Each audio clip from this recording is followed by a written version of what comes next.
Hello, everyone, and welcome to another episode of Healing Conversations. My name is Einav Avni, and I use the energy codes. I always get this wrong.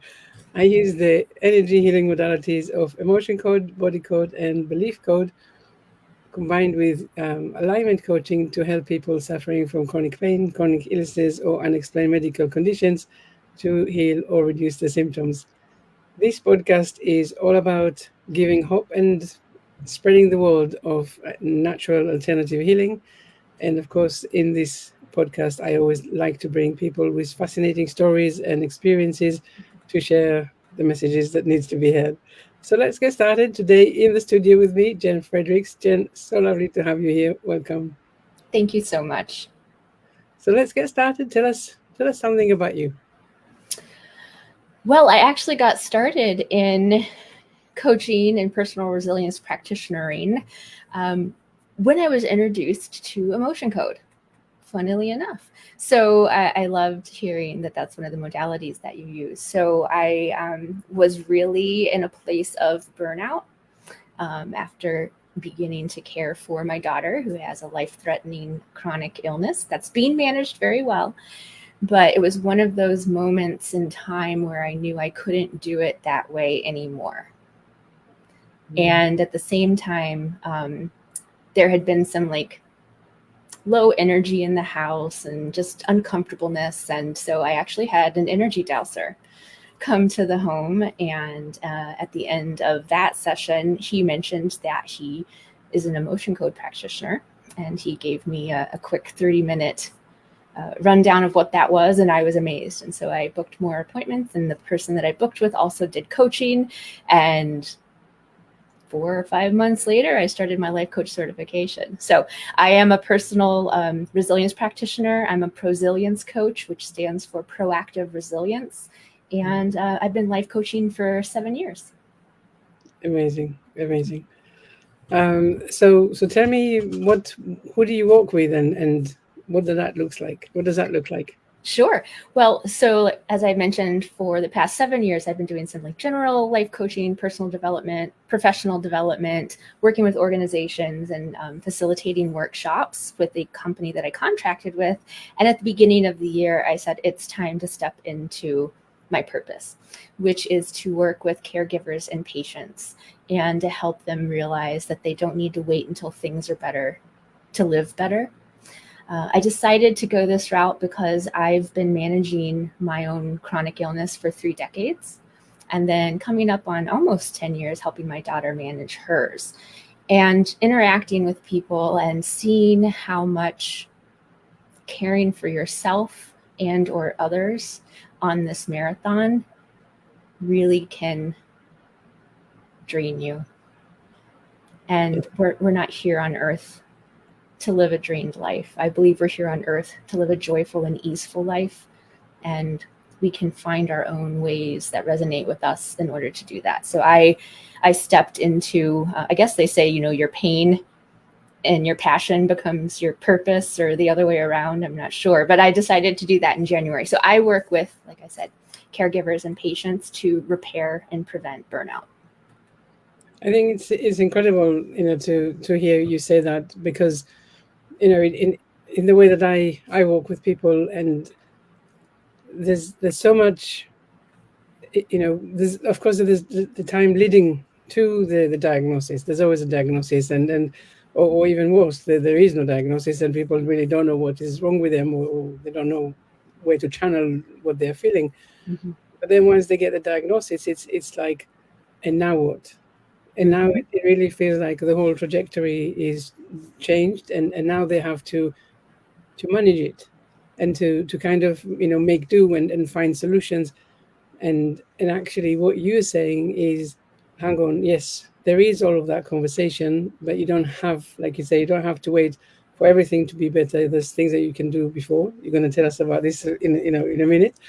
But also this understanding that actually you can't, you can't pour from an empty cup. Even if it's you're going through this, or you're caring for someone, there has to be that conversation about self-care and how not to overdo it, and how not to, I guess, waste or spend all your energy in the wrong place. Exactly. And sometimes as a caregiver and as a patient, when someone says, be sure to take care of yourself, I want to throw something at them. Yeah. Because you're like, okay, what does that mean? When do I have time to do that? What does that entail? And that's when this idea for me came up of like the evolution of self-care for us can be practicing energy management skills, because human energy is what fuels resilience. And we have 4 types of energies within us that we can cultivate and build and replenish, that we actually use to access our resilience muscles and to build our proactive resilience and to meet challenges using this amazing framework in the prosilience fashion.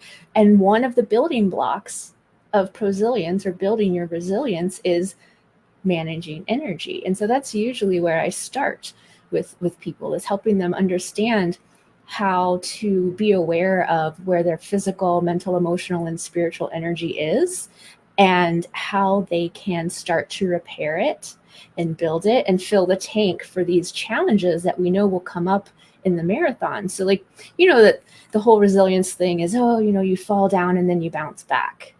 Well, what if we didn't have to fall all the way down? Right. So, but I'm wondering, how do you even start on that conversation? So where in the journey do you come in? And do people usually find you after they already experienced burnout, or do you, proactively going out there and having the conversations when things are just starting, or Sure. how does that go? Well, my vision is that we can start proactively. I know that these are some different conversations than people are having right now.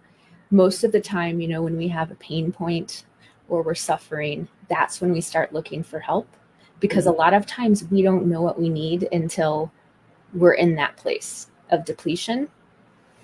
So most of the time I do start working with people when they have been diagnosed or their loved one has been diagnosed, and work from there.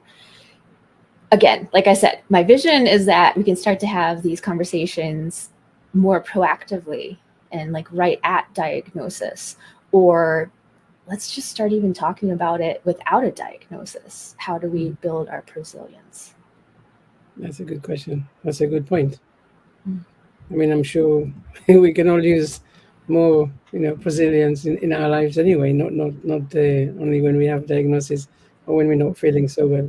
Right. But let's take it a step back. So you're saying there's 4 pillars for this resilience Yes. method. Tell us a little bit more about that. Sure. Yeah. So there are 4 building blocks to resilience within the prosilience framework, because what we want to do is become aware of these tools and these skills that we can have and build. And then after we're sort of back at our benchmark of resilience, we can start looking ahead and planning our prosilience, our proactive resilience. So the 4 building blocks are: 1, calming yourself. That's not the whole relaxation piece, right? That's, you're aware, at least the central nervous system regulation, and getting all of that working so that we can be in our wise mind and using our energy most efficiently and effectively. The next is to decide on a strategy with which to meet the challenge. There are 3 of them. You can decide if you want to reframe the challenge or situation. So take something that looks or feels like danger and find a way to look at it differently. Maybe find a meaning in it, or it allows us to have some sort of possibility to move forward within it. You can change the situation or challenge if that's within your power. And a lot of times what I tend to do is accept what is and adapt. So these are the 3 strategies that we can choose between, or we can combine some of them. The next, then, the building block is solving problems using your resilience muscles. So the idea behind this is that we're all born with these resilience seeds, these resilience characteristics and muscles, and we can build them. So there are 7 of them: positivity, confidence, priorities, creativity, connection, structure, and experimenting. We all have these resilience muscles. Some may be stronger than others and not drain us as much when we access them to help solve a problem or a challenge. And we can also put a plan together to build and strengthen the ones that maybe aren't serving us as well. And then the last building block is the managing energy piece that we talked about. The physical, mental, emotional, and spiritual energy. All of them are interconnected. And they all help us fuel the other 3 blocks that we just talked about. So although I mentioned managing energy at the end, a lot of times I pair the calming self building block and the managing energy block at the beginning of my discussions with clients. I guess that makes a lot of sense to me, to pair them together. And I guess I've seen, and I've spoken with so many different people on so different, places in the diagnosis and on the healing journey, that when I hear you say that, my mind goes to these conversations, and I can relate to what you're saying. Mm-hmm. And I guess that, yes, it depends, because a lot of the time people at the earlier stages of their journey, they might be still in anger and resistance and maybe even this why me why now kind of question, Right. and then I guess for that is the calming and the managing the energy is exactly the right place to go. Right. So there we would work on some calming techniques, self-regulation, and then work with the emotional energy, which is working with difficult feelings. And I'm not saying let's change those into positive feelings right away. We're not going to bypass those. These are part of the human experience. Yeah. We're going to be with them in a safe place where you can explore them. Because if you don't, you're going to keep pushing them down and they're going to grow and grow. And that's not going to serve you. That's an energy leak. That's when they come to me. Yeah. Right. So I love when we can take a look at the 4 energies and see where there might be some energy leaks going on and where you can form different habits to help plug that leak. And then you can start, doing different activities that can replenish and refuel those energies so that you have access to them consistently. So can you give me an example for energy leak? Sure. So let's talk about the emotional energy, since we were just talking about that a little bit. So one of the first things I would do is invite people to take a look at the difficult feelings and do it in a way where they're being gentle with themselves, and you're not adding another layer by beating yourself up for feeling guilty or angry or disconnected from whatever you consider to be your creator or source of life or whatever. Like, be with it. Be gentle with yourself. And then also there are some practical skills that we can develop. Emotional aptitude. We can look at, do you have an emotional vocabulary? Can you name those feelings? And then we can look at, how would you rather be feeling? Mm-hmm. Or if we take a look at mental energy. A lot of us pride ourselves, I don't know, I used to, about being a multitasker. So where you could be working on one thing and then you could go do something else. And actually research shows that if you're working on something and you divert your focus, it takes you almost 20 minutes to get back into the original thing that you were working on. So that's neither effective nor efficient.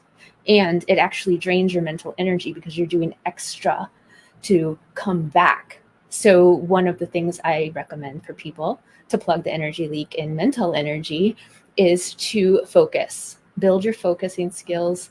This is a hard one. Put your phone away, turn it off while you're working on something. That actually helps you build your mental acuity and your mental energy and focusing.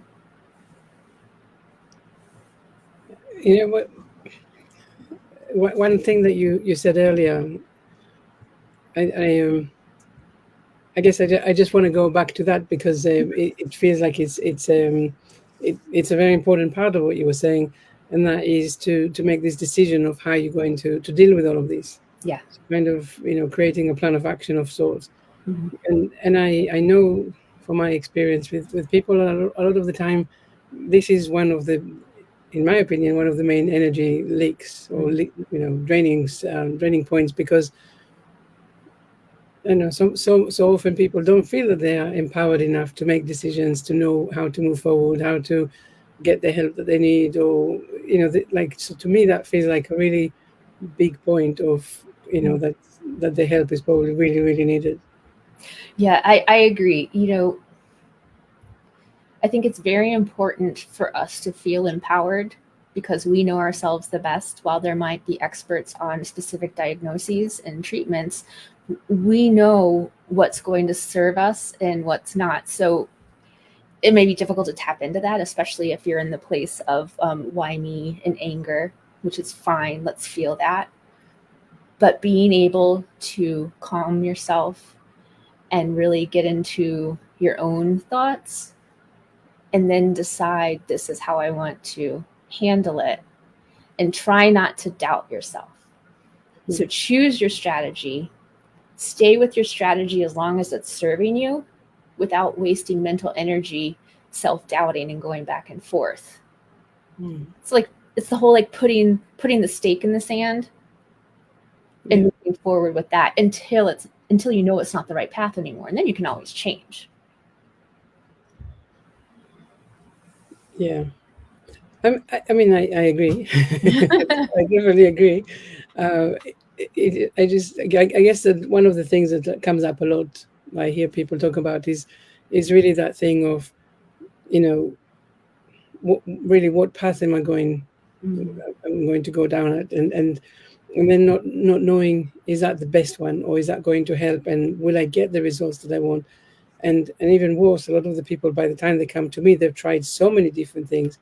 So it really is now, if they didn't feel like a victim at the beginning, they're now beginning to feel like a victim because it feels like whatever they do is not helpful. Right. So I guess my question is, how do you help them prepare for that? Because that's the Brazilians, right? That's exactly what we're talking about. Right. I've found myself to be pretty lucky, I guess, that I've not fallen into the victim mindset. And so when I do work with people who are feeling that way, which is perfectly okay to feel, I really tune into my intuitive self and share from that knowing with them. But the main thing is that uncertainty is always going to be a part of life. You can only research so much until you start to take action and try. And I've been also very blessed that, I was sick for 3 or 4 years. I've had 2 kidney transplants. So I was sick for 2 or 3 years before we got a diagnosis. And then I've had a pretty clear line forward for treatment. So I feel very lucky about that. And this line of treatment, did that come from your caregiver, or is that something that you really figured out from your own research? Well, I was 15 at the time. So at the time, it was in 1993. And so it was the wonderful care team at the Children's Hospital where I lived who gave us the stats, the statistics, us being my parents and I, and us taking into consideration. And I mean, we always have choice. It might not be the choice that you were hoping for in your life, but we always have choice. So my choice at that time was to have a kidney transplant as my treatment and go about life as normally as I can, which I did for 18 years. That being said, I was on I'm on a lot of medication to help that kidney work. So choice 1, kidney transplant. Choice 2, dialysis. I knew that was not a long-term choice because you can't be on dialysis for your entire life. And I was 15, so I was like, fix me. The other was to do nothing. That is a choice. Yeah. but I was not ready because I was a teenager. When I had my second kidney transplant in, 2012, I think, I had those same choices. I had different reasons for picking my treatment option. I was married. I had a 4-year-old. I was enjoying my career. I was enjoying my friends and family. It was not more of a fix me. It was like, I'm not done. I'm not done here. So I'm trying to remember back to the question, but it's that idea of how do I help people if they are so deep into trying to find an answer to their pain or their illness and they aren't able to. Honestly, I sit with them. I sit with them in a place of non-judgment and welcoming and reflect back so they can come to their own awareness of what their choice in life at that time is. And you can make a choice and then you can make another choice about how you feel about that choice. But which one is going to serve you better? Why are you working so hard to heal and find an answer if you're not going to try to truly enjoy life? Okay, this for me is the sentence to highlight and put on a post-it note, because it's so this is so important in my world, because I really truly believe that there is always a message behind any illness or condition.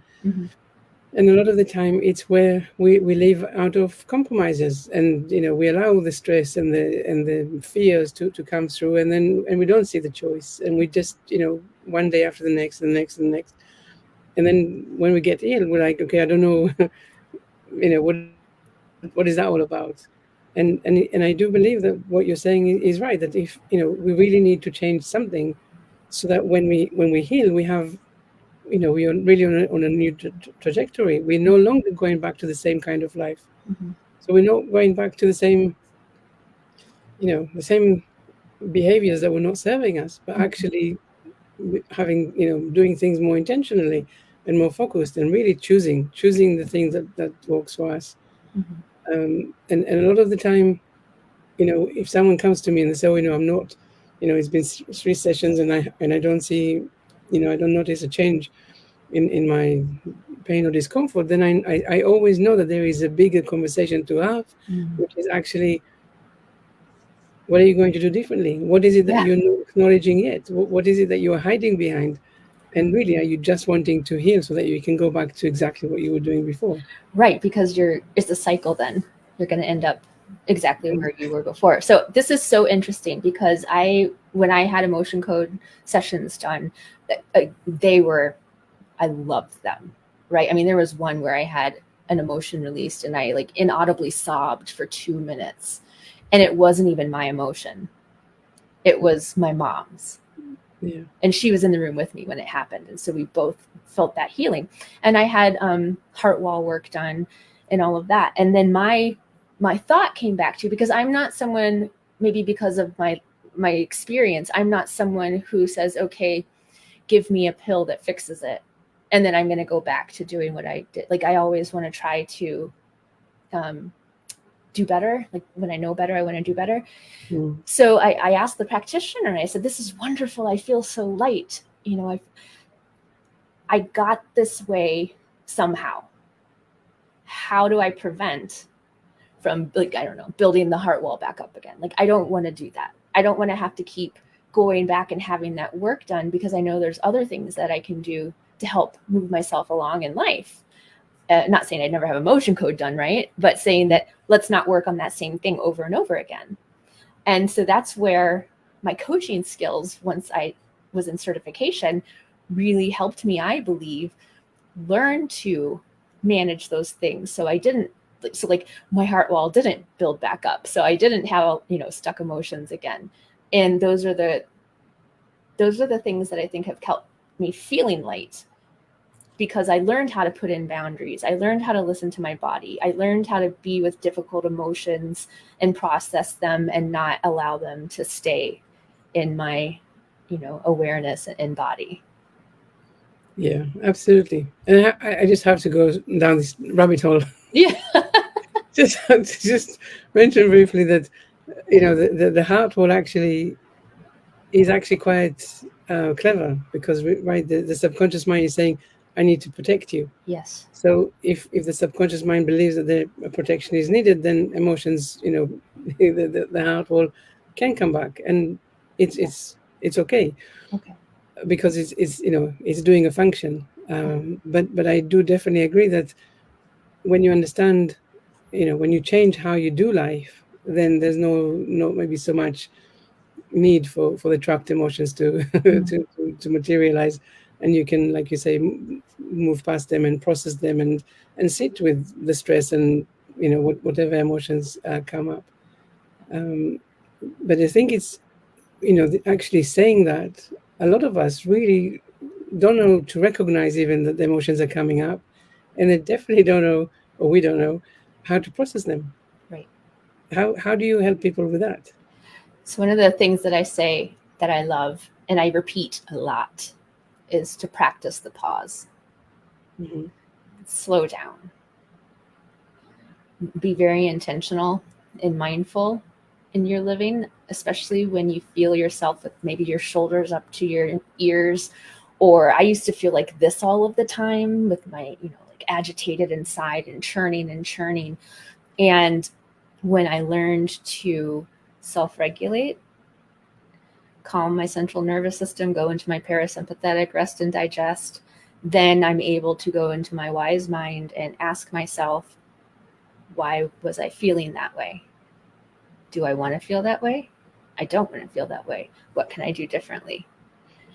So it's really, I got off the hamster wheel of life, I guess, is what I would say. And that's what I invite people to do where they can, is take those moments of pause and slowing down and responding versus reacting. Yeah, I think there's a lot of wisdom in that. Of course, I mean, you're really allowing yourself to not react, not go into your fears, but really, feel into whatever is happening, and all of that.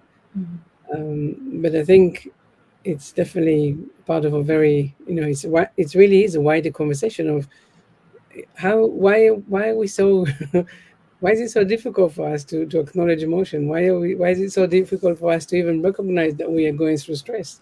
I have a friend, because I say that your symptoms, if you're on a healing journey, your symptoms might go up on days that you are reacting to stress. Mm-hmm. And so I have a friend with some skin condition, and he says, oh, it's became worse, and I'm like, okay, what what is the stress? And he's like, I have no idea. But who, Right. why do you not know? I mean, of course, I'm not really asking that, but I noticed that. I noticed that we a lot of the time we prefer to avoid it, and Mm-hmm. not acknowledge, and not say, actually, I'm not fine. Like I keep saying, maybe there is something, Yeah. hiding. And that's why I love the idea of managing our four energies and taking a look, because they are all interconnected. So possibly on those days that her physical symptoms are increased, it could very much be because she has more stress. Mm. And have you ever noticed when, like, you're really, really tired, maybe your sleep hygiene wasn't the best, you didn't get a lot of sleep, and then, and honestly, this happened to me yesterday because I stayed up late reading a book and I should have gone to bed. But yesterday, all day, I was feeling short inside. I was feeling snippy inside, and this was very against my regular demeanor. I was like, Mm. oh my gosh. And like having these thoughts of like, why did you walk in front of me at the store? Like to some stranger that I don't even know. And I, of course, immediately recognized, oh my gosh, it's difficult for me to manage and respond my snippiness, my emotions, and these thoughts I'm having because I simply don't have enough physical energy. Mm. Yeah, I think that is always helpful to have this kind of conversation, and really see that, put things in perspective.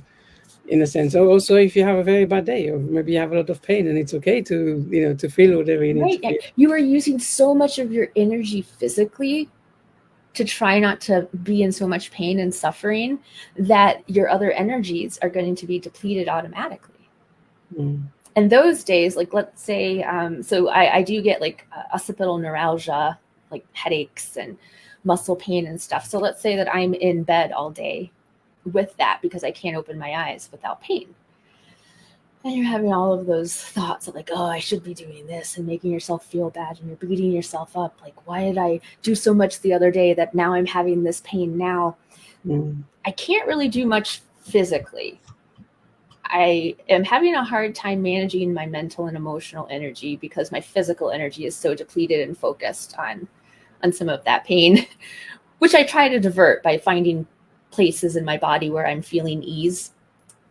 Regardless. So at that moment, I might take some time to, well, yes, replenish my physical energy, sleep, all of those types of things, but then also look at my spiritual energy, which means like connecting with the sense of meaning and purpose. Let's say I'm laying in bed with this migraine, and in 2 days, I'm going to be connecting with friends and family. Well, then that's my spiritual energy, and I think of that, and I try to replenish that so it can help fuel some of the other energies as I heal and get myself ready to do something that's part of connection and something that means a lot to me. So that's what I try to do when I'm feeling low on different energies. I look at where can I put some focus that will serve me where I'm not feeling as good.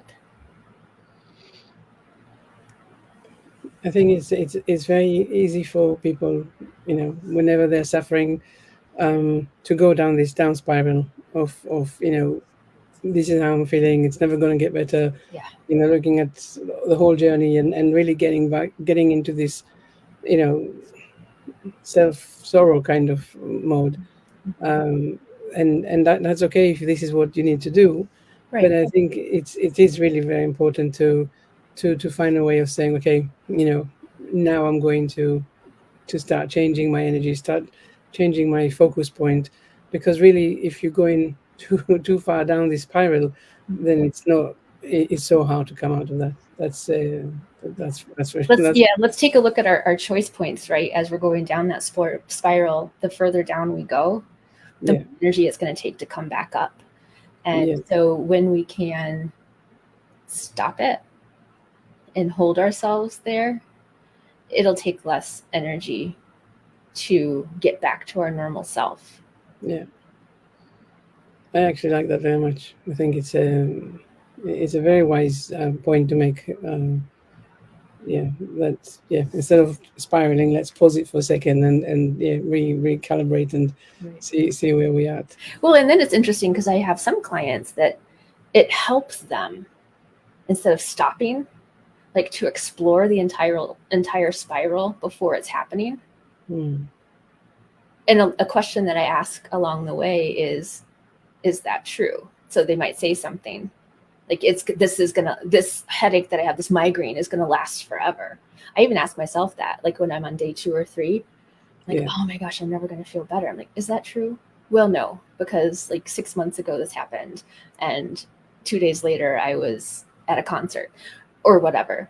So sometimes though, it's in an accepting and supported place, so you don't stick there. It's good to go from the A to the Z thinking and see like, oh, those stories that I'm creating for myself around this are kind of silly. Yeah.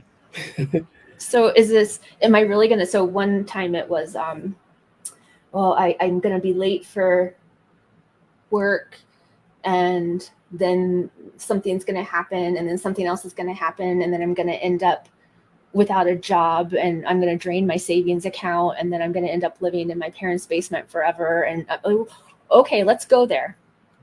Do you think that'll really happen? If you lose the job you have now, are you going to end up homeless and in your living in your parents' basement? Or from what I know of you, you would choose to go and take any job that you needed to in order to meet your survival needs. Does that sound true? Oh yeah, that sounds more true than me going all the way down that spiral. Yeah, that I think that is very important. But give me an example, or case studies, success stories, something that the people that you've worked with, be them patients or the people suffering themselves, or caretakers, Sure. that you were able to really, that something that you're happy to share, something that you're Oh proud yeah, of. I'm super proud of a workshop that I've developed and have been able to present specifically to caregivers of children who have pediatric brain cancer. And it was called Explore and Expand Your Caregiving Superpowers. So we took the Resilience framework and we applied it directly to their journey of caring for a child with pediatric brain cancer. And each of the different building blocks we went through, especially the managing energy module, was very, very helpful, where I'm getting messages that, like, this is what I focus on doing before, or when my kiddo is admitted into the hospital for a reason. Like, I'm very specifically looking at how am I managing my physical energy so that I can be there in my best self for them in their mental and emotional energy. And so that I found very fulfilling and rewarding, and the feedback was wonderful. That the managing energy information was the most helpful, along with the personal resilience assessment, where there's an assessment that you can take online and then have a debrief session with me that takes a look at your resilience muscles, or those things that we use to solve problems and challenges. And we take a look at, okay, which ones have an ease of access for you and don't drain your energies? Which ones maybe take a little more energy, but you think might support you? So let's come up with an action plan or a workout plan for you to start building those. So of all of the 4 building blocks of resilience, those 2 seem to help caregivers the most. And as a patient myself, I know definitely managing energy is the one that supports me the most. And I'm also a caregiver for my daughter. She was diagnosed with a brain tumor in 2015 when she was 7. And so she's 15 now and finished her freshman year of high school, and we're managing it well. She's still in treatment. But having personal experience with it, like, I just know that the managing energy piece is so integral to being able to sustain yourself during this marathon. It's you obviously have the double the challenge, because you are the caretaker, but you also have yourself to look after. Mm-hmm. And so I'm sure there's days that it really is not easy. And yeah, there are, but you know what? I choose to still be here, and I get to choose how I'm going to face the challenge, and I want to do it in a way that helps me enjoy the life that we're working to heal. Like I'd mentioned earlier, I just don't want to drain my energy with the why me questions. My husband taught me this question. He said, why not me? Mm-hmm. And that really hit me. Like, you're right. None of us were guaranteed an easy go at this life. There's a quote. I wish I remembered the person I'm quoting their name, but pain is inevitable, suffering is optional. Yeah. And I'm sure there's some people who have been suffering with chronic pain for a long time who just kind of flip the camera off right now. And I understand that. Like, there are days that I feel that way too. But for the most part, the way that we look at our stories and our life and our experiences shape the life that we live. I think it's you are right. It's always I always want to say, let's pay attention to this narrative that we constantly mention at the back of our mind. Mm-hmm. And if you, or if someone is sitting there feeling suffering and in pain, what is that narrative saying? Is it saying, it's just temporary, it will be okay in a couple of days, sit with it, get through it, do what you need to look after yourself right now? Then that's a different story to if it is, if a person sits there and says, oh, it's terrible and it's never going to go away. And I think actually it's not just that diagnosis, and I'm sure that by now it's gone somewhere. So it's that kind of fear talks that we that we go to. We all go to that all the time. Oh yeah. And so when you are aware of the conversation and you're able to say, actually, what do I need right now? Do I need to just be still? Do I need to just take a pill, or a headache pill, or painkiller, I mean, or do we just need to go into nature, whatever it is that we need, but not to forget that bigger picture, that actually you are on a journey. And one thing that I have a lot of clients that have ME or fatigue syndrome, and Yeah. and they're obviously they're really suffering because there's no energy. They can't, Yeah. they're so tired. They've been tired, like they're exhausted, really. And then we have this conversation about, actually, it's not about the symptoms. There really is, what is the message behind it? And then we're able to look at, for example, how, why do we have this, chronic fatigue situation? Is because we were doing too much. We were caring too much. We were so outside of ourselves, all the time looking after other people, or, whatever it is, that the body said, actually, do you know what? No more. I'm not giving energy to that. I can't do it. Exactly. So now the solution will not be necessarily in go to sleep, because of course, as soon as you get up, you're going to be just as tired as before you went. So now let's look at, how do we do life? How do I not give up, but lean into life, but only up to my boundaries and not more. Or how do I stop people pleasing, or this idea of perfectionism, or all of that?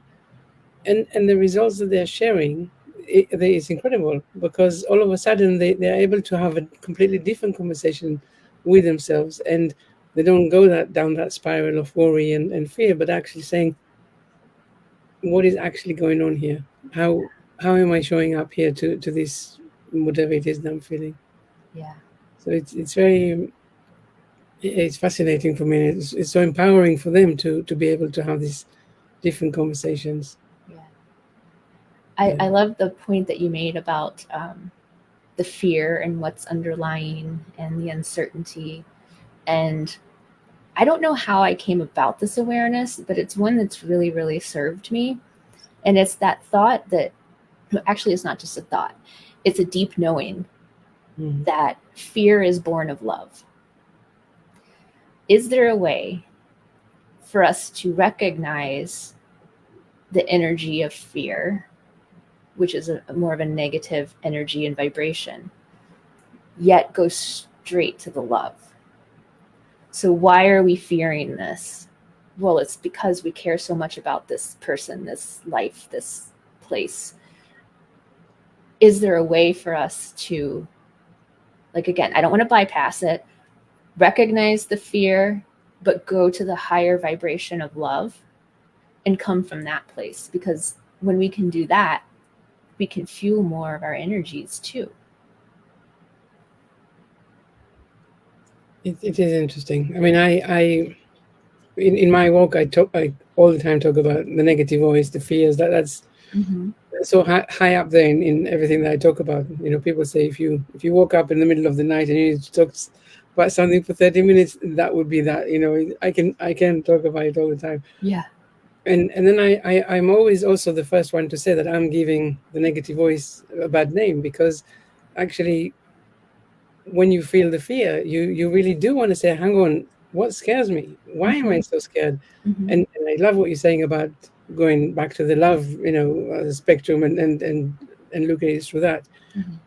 And it's true. I mean, when you're able to open it up and put it on the table and really look at what is going on, you can see that a lot of the time the fear is because, there's no awareness. You're not aware of things. You just go straight into the fear feelings. But when you open it up, you can see, actually, yes, maybe I am worried about that person, and I really don't know how to deal with it. I have a lot of worries, and worst case scenario type of situations that are going on, and I don't know how to deal with it. Same thing if we're going to to have a treatment that we don't know enough about, that would also create fear. So having these conversations also very helpful, I find. I have one story to share if we have a moment. Yes, of course. Okay, so when my daughter was diagnosed, we were in the hospital for about a week. She had to go through 3 different brain procedures. And I'm really, really comfortable in hospitals because I've spent a majority of my life in them. Yeah. So that wasn't bothering me. But I remember maybe 2 days into our stay, all of a sudden I started to get that agitated feeling, like everything was churning up in me. It felt like there was a tornado going around me on the outside of my body, and I was about to lose it, which would have been fine. I was prepared. Like I hadn't lost it yet. Like this makes sense. This is coming. But the room was teeming with her care team. There were family in the room. She was in the room. Like she was in the bed, right? I was standing at the foot of her bed when I was about to lose it. And I was going to turn and leave. And then all of a sudden, this great calm came over me. I completely settled down, and a voice outside of me said, "Who do you want to be for her?" And I was like, whoa, that's a question. Because right in that moment, I was being more of the sterility of the hospital. I was being in the fear. I was being in the anxiety and sitting in the uncertainty and that antiseptic smell, all of that. And we didn't know what was going to happen. We didn't know if we were taking her home with us that week. Like, if this is our time, I don't want to spend it that way. I want to be love. I want to be warmth. I want to be laughter. I want to be memories of home. And so that question has guided how I've gone through this, the last 8 years. And it's going to guide how I go through the rest of my life. So yeah, who do I want to be for her, for the person that I'm taking care of? But more importantly, like, who do I want to be? Who do I want to be in this moment? That's a wonderful question. I am wondering though if we can reframe the word lose it. I was about to lose it. Oh, sure. Yes. Because I think that's what we're saying, right? It's absolutely normal and absolutely acceptable to go through that. But what can be a nicer word? I would say I was about to feel all the feels. I was about to feel all the feels. And I know, thank you for pointing that out, because I know that with our tears come a chemical release. All of those neurochemicals that have been churning in my body with that anxiety, right? They wanted to come out. And whatever that energy was around me that had me calm and ask the question must have taken care of those chemicals, because they didn't come out in the form of tears. But yeah, I was about to feel all the feels all at once. Yeah. I feel it definitely. I feel it when you say it, for sure. I'm standing there with you, and that the foot of the bed. It's and I think you're right. This question of who do I want to be is definitely one that snaps you back into where you are and into that conscious awareness. And it might be that I want to be the person who releases all of the chemicals that have been storing up in my body, and I'm going to cry. Yeah. And that's normal. Yeah, completely normal. Yeah. I was just watching something earlier, something on Netflix, and there is a story there about cancer, and the doctor is saying, how she said we need to tell her, and the father said, no, we can't, we're not going to, and that's exactly that of actually I am afraid of all these feelings that are going to come, and I'm going to just block them, and not go there, not allow this emotional freedom to come out, even if it's challenging. Choices all around. Life is full of choices, even when we don't recognize it. Yeah, exactly. So tell me, Jenn, people want to get in touch, I know you have some things that they can find on your website. Of course, the links to all of your social links will be included in the show notes. But yeah, tell us a little bit more about the work that you do with people when they, specifically, I guess, the patients when they come to you. Sure. Well, I do offer packages for one-on-one coaching, and within that we would go through and learn about the 4 building blocks of resilience and come up with an action plan or a gym plan for which resilience muscles you'd like to strengthen. And I also really, really strive to be a place of calm for people to come and share whatever they need and want to share at that moment about their journey. And one of my favorite things to do is to hold people in that space and be able to reflect back to them, even in these times of suffering, what I can see is working for them. Mm. It is really, you said a gem, and I think, yes, it definitely sounds like that. I mean, people, I think we all need that, right? A time to sit with someone that just gives their time and attention to help reflect on what is being said and done. Or even what's not being said. There was one time a client just needed to sit with someone and have someone witness their feelings. And that session literally was that person releasing tears. Mm. But being able to do it in a place where someone's not trying to fix them or take them away, but just witness them. Yeah. I feel it. Definitely. And so, Jen, before we say goodbye for today, tell us what message would you like to leave our listeners with? Don't wait until things are better to live better. You know how they say this isn't a dress rehearsal. This is the one life that we're given. I do believe that then our energy will transcend and we'll experience different things in different ways. But while we're here in our human form, let's try to live the life we're working to heal. So I think it's a fantastic reminder. Yeah. Wonderful. Thank you so much, Jen. Really enjoyed talking with you and hearing about the help that you give people in the different stages of their healing journey. Definitely hope that anyone listening to the conversation does pick up the phone or sends an email or get in touch, in another word. I hope so. And I truly have enjoyed our time together, your thoughtful, insightful questions and reflections. It just really brought a light to my day. Thank you. Thank you so much. Thank you again to Jen, and thank you everyone for listening. And yes, let's have that conversation. If anyone has any comments or questions, please send them through. Thank you. Thank you.